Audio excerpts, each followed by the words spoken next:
ঈদকে সামনে রেখে চুরি ছিনতাই রোধে বিশেষ ব্যবস্থা নেওয়ার কথা জানিয়েছে ঢাকা মহানগর পুলিশ। ডিএমপি রমনা বিভাগের ডিসি মাসুদ আলম জানান, টহল বাড়ানোর পাশাপাশি মার্কেট এবং বাসাবাড়িতে নিরাপত্তা জোরদার করা হয়েছে। রমনায় গাড়ি চুরির আসামি গ্রেপ্তারের বিষয়ে সংবাদ সম্মেলনে এই কথা জানান। এই ঈদে জামা জুতো অ্যাকসেসরিজের ডিসকাউন্ট। বলেন, গেল ৮ মার্চ পরীক্ষামূলক গাড়ি চালানোর কথা বলে বুয়েটের সাবেক শিক্ষার্থী আহসান হাবিব মাসুম গাড়িটি নিয়ে যান। পরে অস্ত্রের মুখে শোরুম মালিকের কাছ থেকে নেওয়া হয় গাড়িটি। পরে ২৪ মার্চ গাড়িটি উদ্ধারের সময় পুলিশকে লক্ষ্য করে গুলি ছোড়ে অভিযুক্ত মাসুম।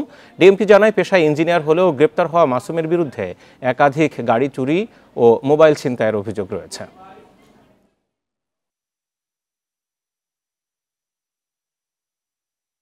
প্রত্যেকটা থানায় কিন্তু ৮টা ৯টা করে মোটরসাইকেল দেওয়া আছে, যে এই মোটরসাইকেল নিয়ে আমাদের ওই সাব ইন্সপেক্টর, এএসআই বা কনস্টেবল তারা কিন্তু চষে বেড়াচ্ছে। আর এর পাশাপাশি এখন যেন ঈদকে সামনে রেখে আমাদের অক্সিলিয়ারি ফোর্স দিয়েছে। অক্সিলিয়ারি ফোর্সের পাশাপাশি আমাদের ফোর্সেরা কিন্তু ফুট পেট্রোলিং করতেছে প্রত্যেকটা মার্কেটের সামনে।